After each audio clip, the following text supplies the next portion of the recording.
Please subscribe and don't forget to press the bell icon to get notified whenever we upload a new video.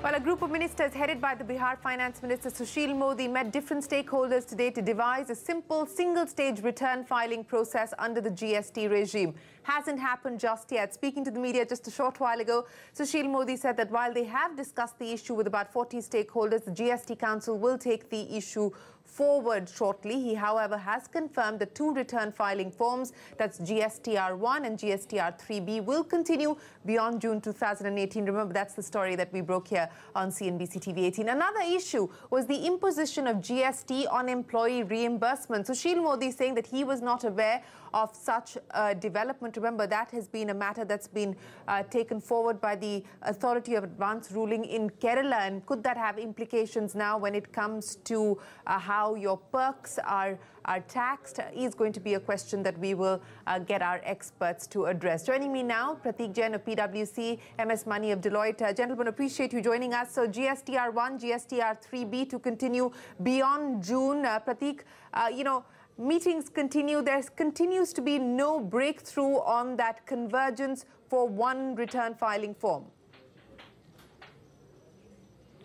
Yes, so I mean there are various options which are being discussed. There are various models which are being discussed. I think it's fairly clear that they're now converging on a monthly return, one monthly return instead of three monthly returns that earlier was being talked about.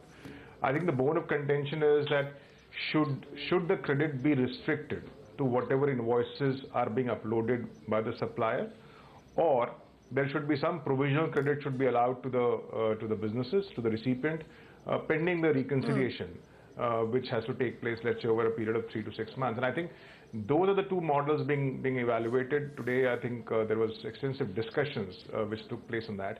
My sense is that this is going to take some time. I mean, and even if suppose they zero down to one model, they would not like to do it before appropriate, adequate testing, etc. It will take a few months for GSTN to kind of prepare that, and after that it will take some time for the stakeholders training.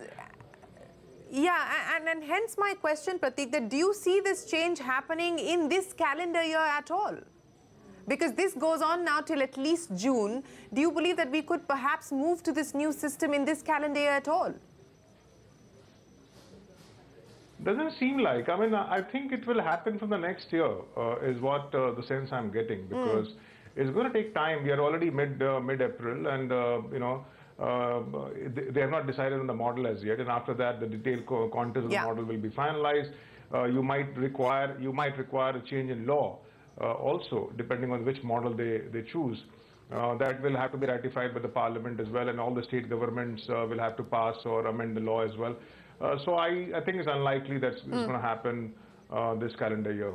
It's just perhaps likely to get dragged to the next year, which is fine. I think 3B is working fine. I think the current process will continue.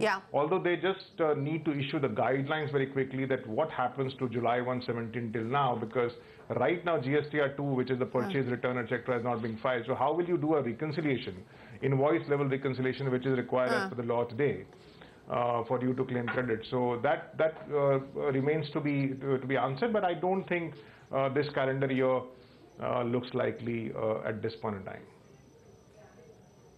Okay, so we are likely to see the current arrangement, which is GST R3B and GST R1, continue beyond June. That is a confirmation that's come in there from Sushil Modi, a story that we broke here on CNBC TV18. Mani, let me come to you now and let's talk about the e-way bill. So these are the numbers that he's given us. 10.31 lakh e-way bills generated as on the 16th of March. 2.6 lakh e-way bills were for intrastate movement. Gujarat generates the highest number of e-way bills at 19.31 lakhs, followed by Karnataka at 15.32 lakhs, and 6 states will start generating intrastate e-way bills from the 20th of April. Mani, what's the sense that you get on the ground in terms of the e-way bill rollout? And today, also clarifying that in terms of norms for interception and inspection of goods, only designated officers can do the interception and inspection. My sense would be that the numbers which have been quoted are very significant, but we should keep them aside for a minute primarily because e-way bill is a system which has just started. But if we look at the overall picture in terms of what is coming out on e-way bill, there are two aspects which stand out to me. The first is the fact that the e-way bill portal, after a few hits and misses in the past, now seems to be working well. The fact that it has handled 5 states since 15 also gives a lot of credit to the government and to NIC, which I believe developed the portal. Most of us were expecting that the remaining bunch of states would be taken up at a 15-day interval. So it is very heartening to see the confidence that the e-way bill portal has, because 6 more states are going in from 20th itself. Now, with this volume of e-way bill, it becomes very clear to me that the e-way bill portal problem may possibly a thing of the past. While we will need to wait for all states to come on board to see what volume gets generated. This is the first point. The second point is the fact that the emphasis on e-way bill and all the efforts taken by the various committees of the government in making e-way bill a success clearly to me seems to be a pointer that the government wants to cut down on evasion significantly. Now, reverse charge is the other item which is on the anvil, but the amount of time, effort, energy put on e-way bill to make it a success indicates that there has been significant amount of evasion in GST. When the revenue figures for the month of April get known in the month of May, we will possibly be able to see the revenue impact of GST more, which to my mind is a much better statistic than the number of e-way bills generated. Okay, we will have to wait to get that number. But, let me get the two of you on 2 other very pressing issues, issues that are dominating headlines today. And Prateek, let me start by asking you, we've got headlines being dominated by cash crunch today, the government trying to come out and allay concerns that there is no shortage of currency, but at the same time acknowledging the fact that there has, over the last 3 months, been a significant uptick both in withdrawal as well as the demand for cash. Now, the question that we're trying to ask here and understand is that what has led to this unusual spike in, to use the word that the government is using. Prateek, the notion was, or the assumption was, that with the advent or the move to the GST, we would become a much more formal economy. But is that really playing out? Are we becoming a more cash economy because people don't want to pay the 18%? No, I don't think so. I mean, I think clearly we are moving to less cash. We are moving to the unorganized sector becoming organized. This is what I can feel. I can see on the ground. Yes, the process of that movement from unorganized to organized is not as swift as we all believed it would be the case. Because of multiple reasons. I mean, because of the teething issues, because of the large-scale evasion, and so on and so forth. And government is trying to kind of address that. And clearly, I think the businesses now understand the noose is tightening, right? I mean, I think there is a realization that that the government is decisively against cash economy. And I'm quite hopeful that when the March collections come in, and the April collections come in, it will be significantly improved. Yeah. Yeah, we're all trying to understand what has led to this spike. Prateek, let me start by asking you, what do you believe could have led to this kind of spike that we're seeing over the last 3 months, if you believe that the GST is moving towards greater degree of formalization of the economy? I don't know. I mean, I don't want to take a guess on that. What has led to this cash crunch suddenly?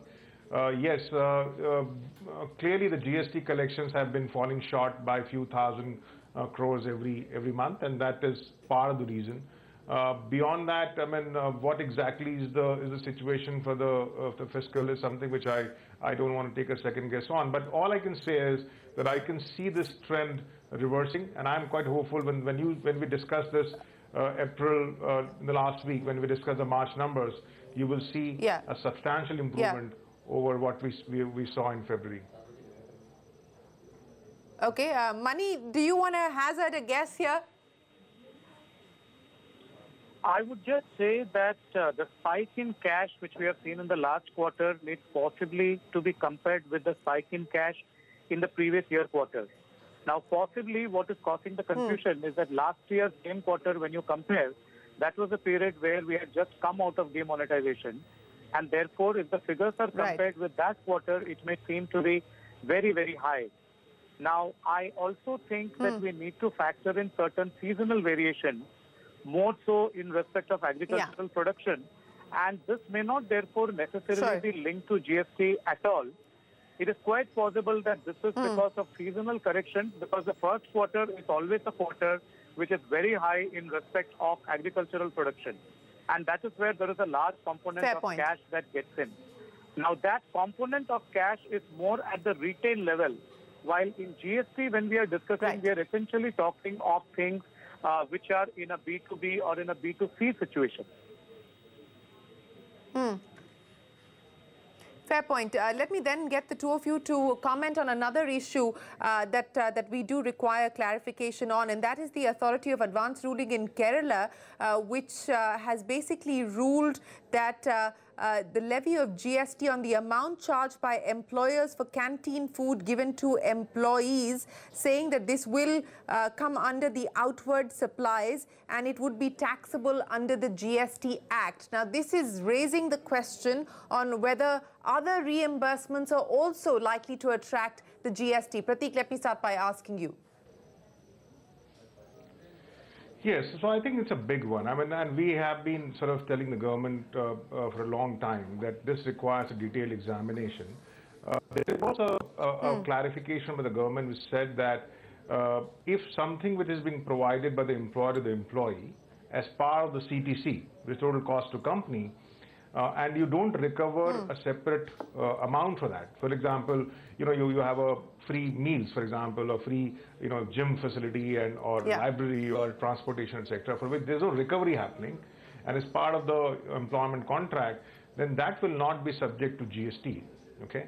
Now, what this advance ruling says is that if you recover something, even if it is cost-to-cost recovery, okay, it will be subject to GST. It doesn't say at what rate, because the canteen per se is 5%. Okay. If it is viewed as a catering service, it will be 18%, right? So that's another clarification that, that we need.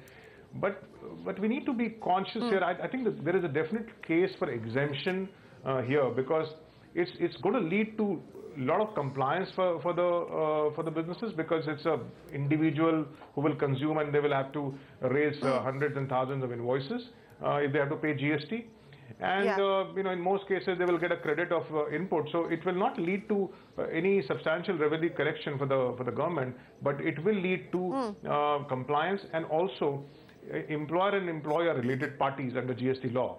Okay, so that means that you have to prove that the valuation is at arm's length.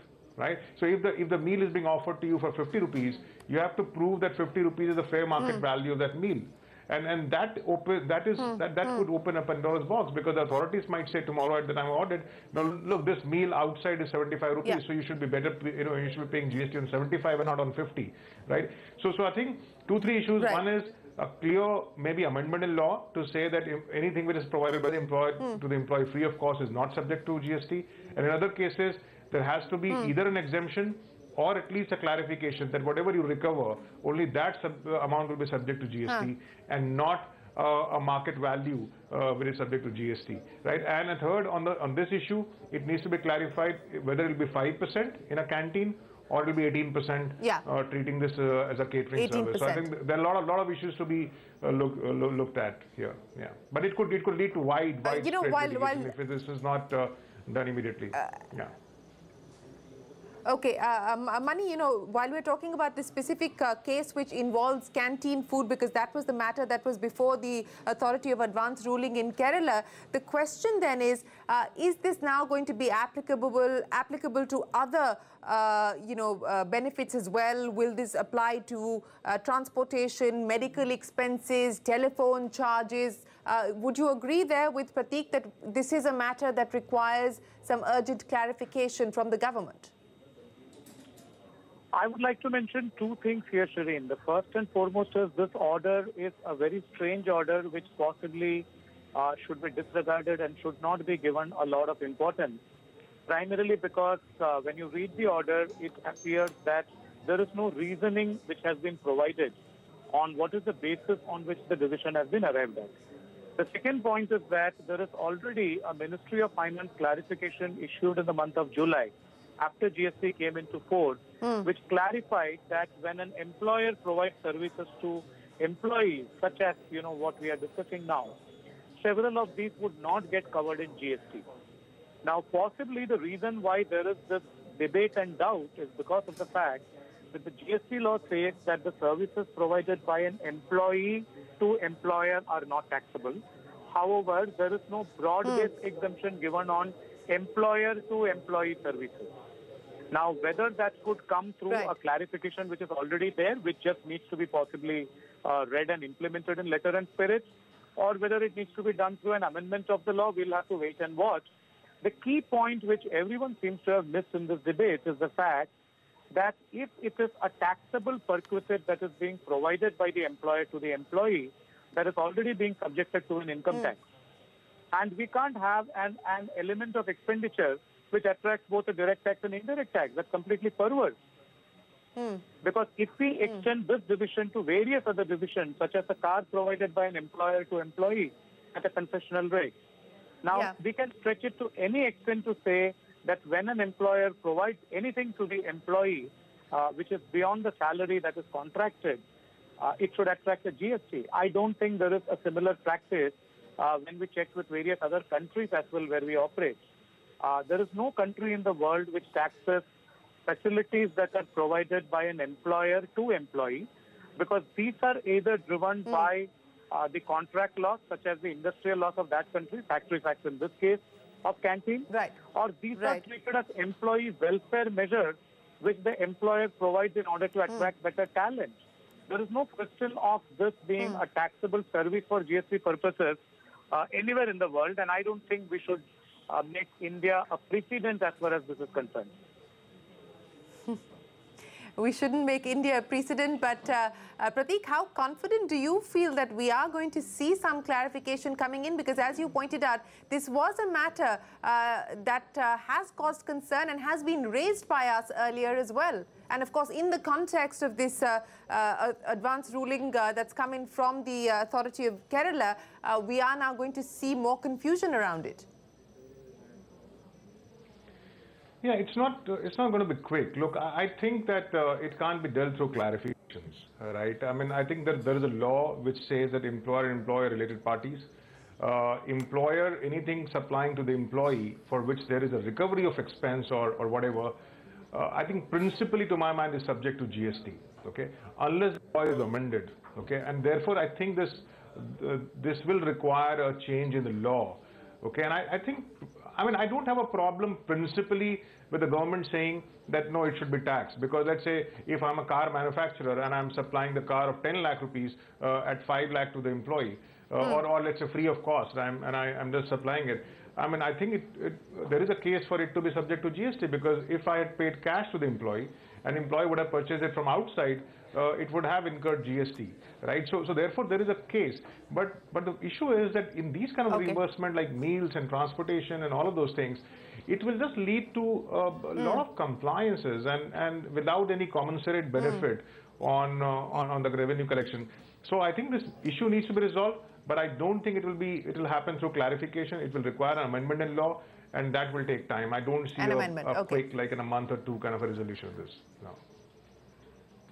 Fair point. Prateek and Mani, appreciate you joining us on the GST Sentimeter to take stock of the developments that have taken place today with respect to, well, actually there's been no decision on the simplification. The current arrangement will continue beyond June. For now, from all of us here, goodbye. Thanks for watching.